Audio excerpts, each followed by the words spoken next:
available on the internet? At what website? It'll be on the Hunchback of Notre Dame Facebook event page. Okay, there you go. You got it.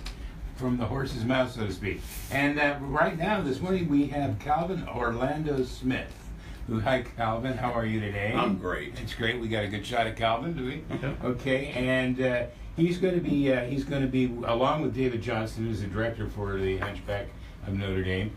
He's going to be our guest today, talking about his experiences with this show and other shows that he's done. He was telling us about how he met Sally Sefton.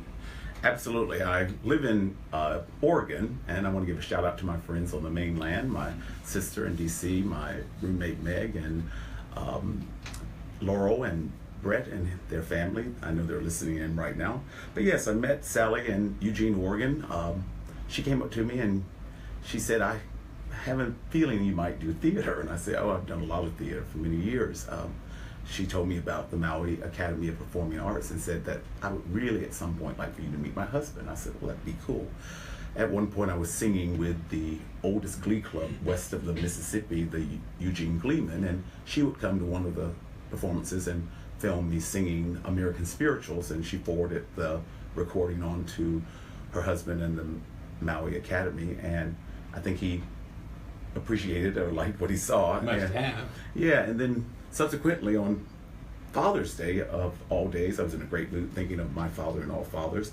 I would see her in the parking lot of a store that I do floral arrangements for, and she comes across the parking lot and she says, Calvin David's here, and he would like to consider you for the Hunchback. And it was something I was really, really interested in doing after talking with her earlier, but she had told me that it had already been cast and that perhaps next summer if things work out, he might have an opportunity to do Ragtime, and he would possibly consider working with me then. And I thought, oh well, I have to wait until next summer, but she would say that perhaps it could happen now, and I thought, well, that's great. And she told me David was here and that he would be by the shop in a few hours. So I realized he was coming, and so what I did was there was a cashier on the first register, and I thought, I'm going to put myself in a particular position so I could audition for the show. Mm-hmm. And so I went up to her, I said, listen, there's a group coming in here, can I check customers out? And she went, absolutely, I'll go take a break and put things on the shelves. So as David and his entourage moved into the shop, I took the tannoy and I said, ladies and gentlemen, happy Father's Day. This is for all the fathers in the room, all the grandfathers, the stepfathers, and every kind of father. And so I said, this is for you. And I hung the phone up, which allowed my voice, it was throughout the entire store, and now it was just immediate. And I broke into, what a day this has been, what a rare mood I'm in. Why, it's almost like being in love. And I just sung in my largest baritone while not missing a beat. I was busy, scanning bottles of wine, and I felt a bit like a Lucille Ball or Maine. Yeah. I was making this moment immediate, and of course everyone in the store was listening, and I got to the crescendo, and when it was over, there was thunderous applause, and David was like, I think guess so. You could command. There he is now. Command this particular role. So Johnston just walked in, and he was Kellen was sharing with us his audition at the what was the name of the business? It's called Albertsons. Albertsons. Yes, part of the sandwich. Yeah. I was listening to you guys out in the parking lot. Yeah. You were just hanging out there to see. So now you came in because. Are we in trouble? I just wanted to see what you all said about me before I came in. Well, I think we have something else to do right now, don't we? Following is a paid program and does not necessarily reflect the opinions of the staff or management. How are you? Thanks for having us. Nervous and excited and yeah, tired. No, sleepy. I get up every morning at dawn and I go to bed at the same time. Just so you know, we're still on the air here. So that's okay. That's why we should continue to talk. That's nice that you got that going because, so often all the really funny things happen spontaneously while we're a commercial. Yeah, so this way. So this is commercial talk. Yeah. This is what's going on, yeah. Hey, Stephen, the Aloha Friday show caller for you. How are you? I'm great. Steven. I was so Yeah, okay. I felt so much better Really? watching last night. Billy. I felt so much better. Oh my watching God. last night. Yeah, I guess your talk, they really. My mother used to say a few years ago, you may not hear me, but you're gonna hear Joel, somebody. hey. Hello, Stephen, are you there? Stephen? Hello. You have to let me know you're going to do a call, Joe. I'm going to a call? Okay. Hey, all right, Stephen, good. I don't know who that guy was buying the crackers. But how's things going out there today? All right. My favorite, yeah. Got a lot of great gates out there, huh? Hi, and we're back. This is the Aloha Friday show. David Johnston is here. Hi, David. Hello. Good to see you. How's it going? You're worn out, I see. Yeah, a little tired, but energized at the same time. Yeah, you sure. know? It's almost so you, even if you lay down, you can't go to sleep. Exactly. 'Cause you got a million things that are popping. Well, what Yeah. about that? Oh, no, I have to think of that. Yeah. Yeah, I'm redirecting the entire show in my head. Yeah. maybe that was. Maybe we'll start with the ending of the show. I've seen this time before. Yeah, just shake things up. Why is it that the first act always gets like rehearsed about 30,000 times more than the second act? You know, well, we're going to get to that, but you know, it's not. I'm not talking about you as a person, but you know what I mean. Yeah, well, actually, it's funny because usually that's true, But- but this week we turned out to have a second act that seemed a lot more rehearsed than the first act. Well, so it we changes. reversed Yeah. it. Well, that's what happens. Yeah. So are you happy with the cast that you've assembled Oh for my this show? gosh, I'm delighted with them. It's a terrific cast. Yeah. Who, for instance, is in this Well, show? the guy sitting next to me Yes. is pretty good. Yeah. He's already proven that this morning.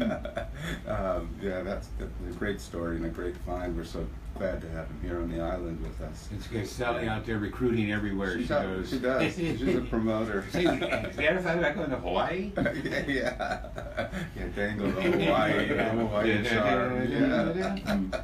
And the leads are wonderful. You mentioned David Tuttle, who's playing the Hunchback, Quasimodo, and he's just phenomenal.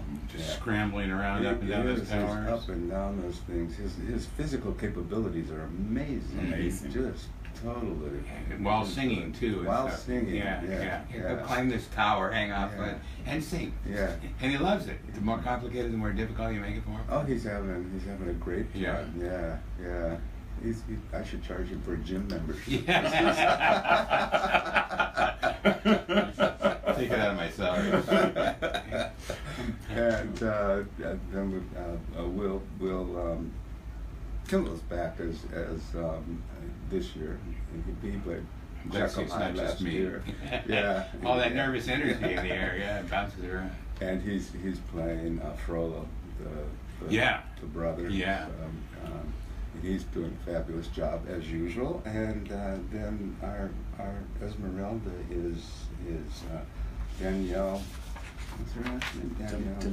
Danielle. Delaney. Yeah. Delaney. Yeah.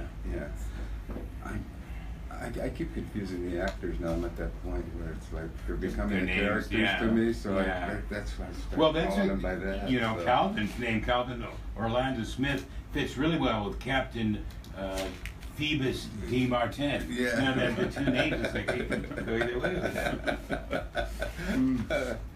So we got this really strong core of lead actors. Well, and you also have a really strong core of the cast.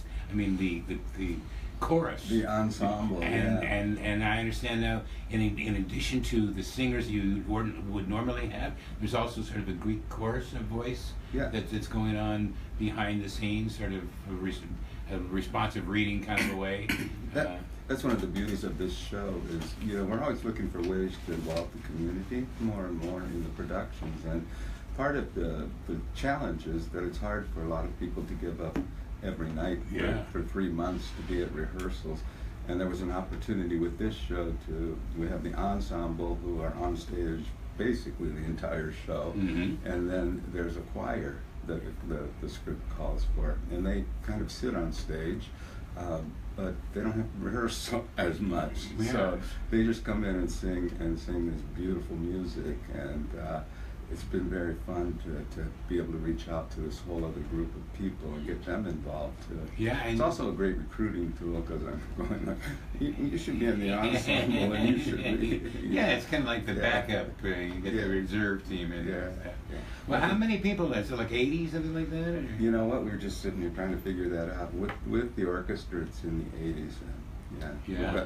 We got 37, I think it is, in the choir. We've got about 30 in the ensemble, including the leads, and then an 18-piece orchestra. And all those people and their aunts and uncles and their and their friends and neighbors all got to come see him. So then they get to your grows the house. Hope so. The theory is, the more people you put in the show, more people that are going to come and see it. Well, it seems to work well with the Judy's gang and that end of things. Yes, when we do our kids shows in the summer, it's just like exactly. You get everybody, aunties, uncles, cousins, everybody. So now you guys met through Casale, and you just he was talking about how he sang through the mic at the store, which is amazingly clever. And what were you thinking when this guy's checking you out and singing at the same time? I thought it was wonderful. Anybody who's got this, it's easy. We can get him to sing and sweep the floor after the show. I want to say this, after Sally told me about the Maui Academy of Performing Arts, I did my research, and of course Hawaii is a lovely draw, but I went online and watched videos from previous productions. I saw the quality of Jekyll and Hyde and their extraordinary production of Les Mis, and watching the videos that are readily available, I sat back and went, wow, they're doing some really good theater here, and that's what's the draw for me. I compared it to the Self Family Art Center, which is now called the Carolina Center for Coastal Arts in Hilton Head. When I saw the building and saw the level of the productions with the sets and the direction and the costumes, I realized that this is top drawer. So I became really, really interested in wanting to come here for any production, this production or other productions. I thought it was really remarkable. So it was more than the surf and the waves. It was just good quality theater. Yes, it's extremely good quality theater. And one of the amazing things too is that I mentioned earlier, the company kind of grows its own actors. All these kids that I saw when I first started working with you and stuff were just little ones, I mean, and now you go to the parties and they're there with their significant others, or they're graduating from university, or they're going on to this job or that, and a lot of them just love to come back home too and do things with Matt. They do, yeah. It's really fun to bring them back in the summer. Part of the problem though with that is the scheduling now, because we're doing our show a little later this year, so some of the people that would have involved in the ensemble wanted to be in it, had to go back to school. I tried to say, look, what's more important? Yeah, we don't want them flunking out because of that. Yeah, that's great. That's wonderful that there's still that connection, and those kids are in the dancing. I mean, they learn everything at MAPA. They learn singing, dancing, and that's by some excellent dance teachers too. I mean, there is no shortage of talent among the teaching staff at MAPA. I couldn't agree more. There's not a shortage of talent on the island. It's pretty phenomenal, the level of talent that you can It's find in this one little place. Well, it is, yeah. This is what I think of as the arts isle of the Hawaiian Islands, and we're lucky not to have. I look at those pictures of that traffic, on the highway, H1 or whatever on the news every morning, and think that, well, am I grateful that I have to walk 3 minutes to get to work? How nice is that? And there's more trouble, it takes longer to get to the grocery store and home than lunch. It's special here. We've got that small town feel in a lot of ways. I mean, I love walking around Wailuku because, Everybody neighbors are doing there, business, Exactly. everybody. It's that small town feel, yeah. But at the same time, there are these wonderful offerings that they're comparable to some in much bigger metropolitan areas. I've heard that Maui kind of has an appeal to people from other places too, for some reason. They seem to like to come here once given the opportunity. In case in point, the set designer and myself are both located in the Pacific Northwest, Right. and the costume designers from Poland. So Yeah. there's a real draw to, something that's good that's being done. Yeah. We have an international cast Yeah, this year, yeah. which is really kind of exciting. It Yeah. is. And just the beginning of more and more. Now, something was sort of leaked out about the possibility of ragtime or something like that, or something. Oh, Ragtime's been on my list It's of on a potential list. shows to Yeah. do for the last about It's 4 a- years. Yeah, so it's a great show. It's a There's wonderful show. Yeah. Something to think about for the future sometime at least. Yeah, and it's just putting the right cast At the together. right time. Yeah. Yeah, you got a pretty fantastic team with you and Andre and Gary and everybody that's involved with the production. They're just all so top notch. And this show, because of David a lot, it's got a real energetic. Well, you're kind of famous for doing that thing where the set changes and the scene changes, and I love that. I just when they start walking along a wagon and then the wagon turns and you're inside something else that wasn't there a minute ago, and then you've got all this height, and you really have gotten better and better every year at being able to transport the scene pieces and stuff. Huh? Yes, yeah. We keep evolving the sort of style that we stumbled on with Les Mis. Yeah. It's actually a style that I found in the show I was doing years ago. Yeah, we figured that to come to some And, director. Yeah, and it's just kind of there's been an evolution. Yeah, of it's it, so. people have accepted it and warmed up to the idea and stuff. It's really exciting when And that happens. The pieces we do are they're so episodic. Meaning this show, This the show. scenes change like within seconds, 3 or 4 lines, and we're in a different place. So it's just got to move very quickly. It's a real continuous narrative, Yeah. and I think it's remarkable. And the piece itself, I was talking with David the other day of how timely it is right now in this current political climate, because Esmeralda, who along with the Quasimodo, has such a central message in the show of God bless the outcasts, and there are outcasts among us when we deal with suffering people, the healthcare debate, who will step in to help those people who are quick to be forgotten or even cast aside. So, and it touches my character, this question of those who are in need, and it's really a powerful story, especially right now for me, and I'm really loving the fact that there's a kind of pride of place and a connection of what we are experiencing right now, especially in our own home. It's amazing how we have to deal with these same things over and over again. Not too long ago, a local group did Antigone, and the themes that are in that are universal, thousands of years old, and yet it's just like this. There's always been the outcasts, or the people that are marginalized or whatever, and we've changed terminology to make things sound better. We've gotten really clever at hiding what it is you're talking about. Absolutely. But and then that's the wonderful thing about art, because it really gets the music. Music is so good; it communicates directly with the soul of the listener. And we are going to have to take a break. We'll be right back. The famous love story of Quasimodo and Perfect Esmeralda timing. Oh, is this the commercial? This grand reimagining of Victor Hugo's The And that's Hunchback Will. of Notre Dame, a tale of hope, that's acceptance, Will. and what it means to be a hero. With a lush score featuring songs from the Disney film, this captivating new musical is the stage collaboration of 2 giants of the American musical You're theater. not getting sick, are you? Menken, who brought us Beauty and the Beast and The Little Mermaid, Oh, I and put that Stephen thought this Schwartz, time. known for Pippin and Wicked. Presented by Maui Academy of Performing Arts in partnership with the Makana Aloha Foundation, The Hunchback of Notre Dame features an amazing cast, a live orchestra, and an on-stage choir. The Hunchback of Notre Dame runs 2 weekends, August 25th to September 3rd at Maui Arts and Cultural Center's Can we talk a Castle little bit Theater. about the building? For tickets, call Can we talk a little bit about show. the building? That's 242-7469 or go online at mauiarts.org. Don't miss The Hunchback of Notre Dame, live on Maui. This is a special report about a major archaeological First time. Is that what you wrote? Here today at Independence Reports and EA to uncover one of Maui's best kept secrets. A little bit about, because I don't know if you're aware of how many exciting things and how many, besides putting on a show, a magnificent show, they're also in the process of moving, right?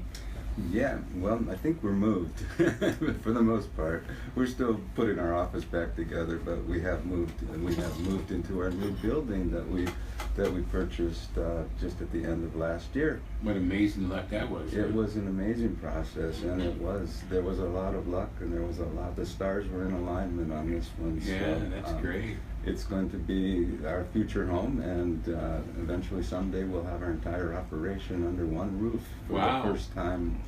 Or ever. maybe two roofs across the street from each other. Maybe two roofs with a connecting bridge. Yeah, I don't know. that would be kind of spectacular, wouldn't you? M-A-P-A. Yeah, yeah. Well, that is exciting, and I know that it's something that it's performances. Performance spaces have been a challenge at times for you guys. You had that wonderful time that you had down there at Stepping Stone, which I thought was a wonderful place to bring theater right to the public. Yeah, it was a perfect spot for it. Yeah, even with the pole in the middle of the stage. Well, that's a pole that was has its own charm. You know? It did, And it had its own Polish people. It had its own website too. So. It was really kind of popular. Yeah. Well, what I think is neat with the whole idea of the marketplace of the center, and that everybody would bring, like they got the fresh fruit down. They bring in a couple of days a week. The farmers market is there and displayed, and the movie theater right down this, from where the live theater was. I mean, and so many great kids shows came out of there too.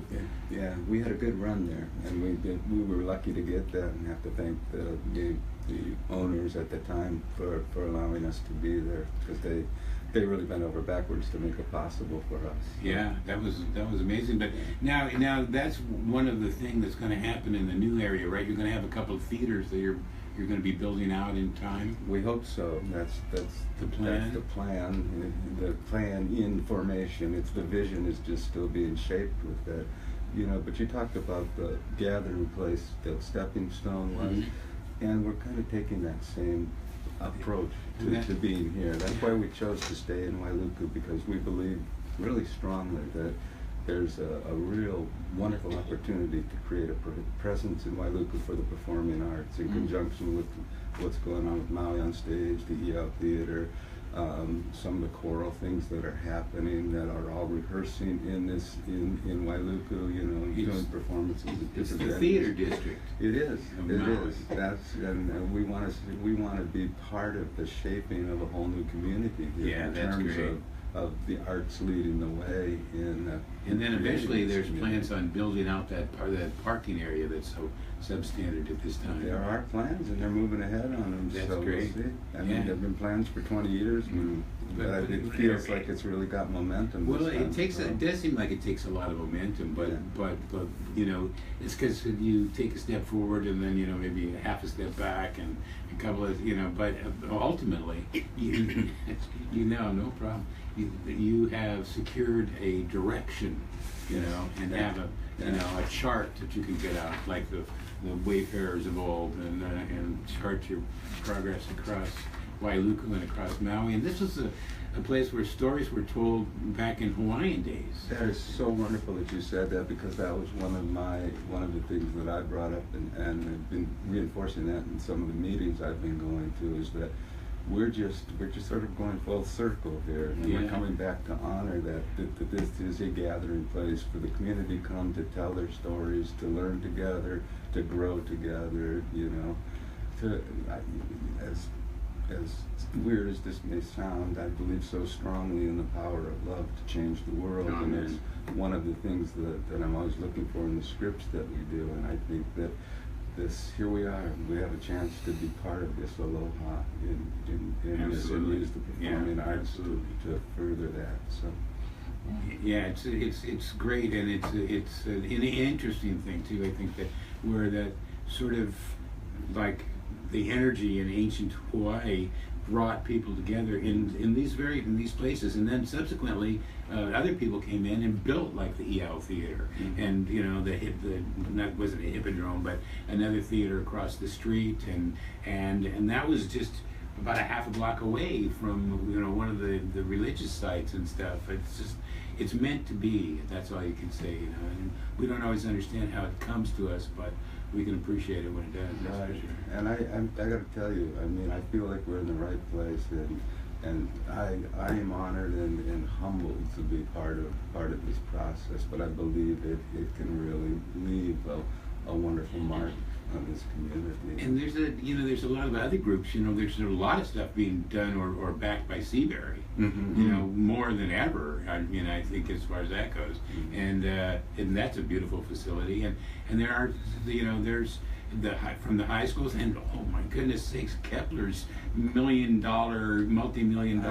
I know. They gave this guy a cafeteria to put plays on it and stuff like that, with tables and kitchen tile on the floor and all that kind of stuff. Like a lot of schools have, but not even a full-on amphitheater, not even a full-on. But he's done such great things with the kids there, and he's got people so involved in that whole spirit of love thing that you're talking about, and positive energy. And Chris is, that's another little jewel that's going up into the crown. Absolutely. And it won't be long. It's kind of exciting. People think, oh my goodness, how many theaters can we have on this island? I'm like, well, let's see. Well, yeah, we'll just keep going. We'll just keep going. But there is a need. I mean, there are a lot of great programs. Chris has done a great job up there, and they deserve to have a facility, to accommodate that program. Well, there's just more, even these phantom event things that are going through the Maui Mall, which, we lost one theater out there in Kihei not that long ago and stuff, but it's, so you always worry about that, and, you think that people just do what's commercial, but this whole program with the Fathom Events makes it possible for people on the island of Maui to see these professionally done shows, on the screen, granted, but still, and the people are attending. Yes. The events are happening, and that means that the theater is sort of filling in that bridge between what's commercial and what's art and stuff. It's pretty exciting. I think it's so important as a society. We need the gathering places. We need to come together face to face, to have the energy of humanity in the same room together, because it's a different experience, and it's a much more, to me, powerful experience that can generate change in a positive way. And seeing movies are wonderful, but it's not, you don't have that human connection. No, I don't care. So, I'm glad to see it happening, and we're one of the oldest arts organizations on the island, and we've been the one without a home forever. So what we're doing now is we feel like we've got a little bit of control of our own destiny. Yeah, you've got a homeland. Yeah. But I mean, you had a different priority. You weren't necessarily interested in showing off more. The creative side of things was happening there, and those flowers, the seeds were being planted, and now you're bringing in. Yeah, we did a count one day just for some PR stuff we were doing, and we identified 32 performance spaces that the Academy has been in in the course of our lives here. So that's a lot of different spaces. Yeah. Well, I want to give a shout out to the producer's circle and the donors, because a lot of what you're talking about with the growth of the theater and it going into its new homes, their contribution cannot be underestimated, and I'm very excited for the Maui Academy of Performing Arts, because they have a future, and it's growing, and so many people, even last night at our rehearsal, the contributing producers were all there to watch us rehearse, and that wasn't lost on me, that we have people in the community that want to continue to grow the arts and support David and his vision, and they have a tomorrow, a vivid, shimmering tomorrow, and this is really exciting.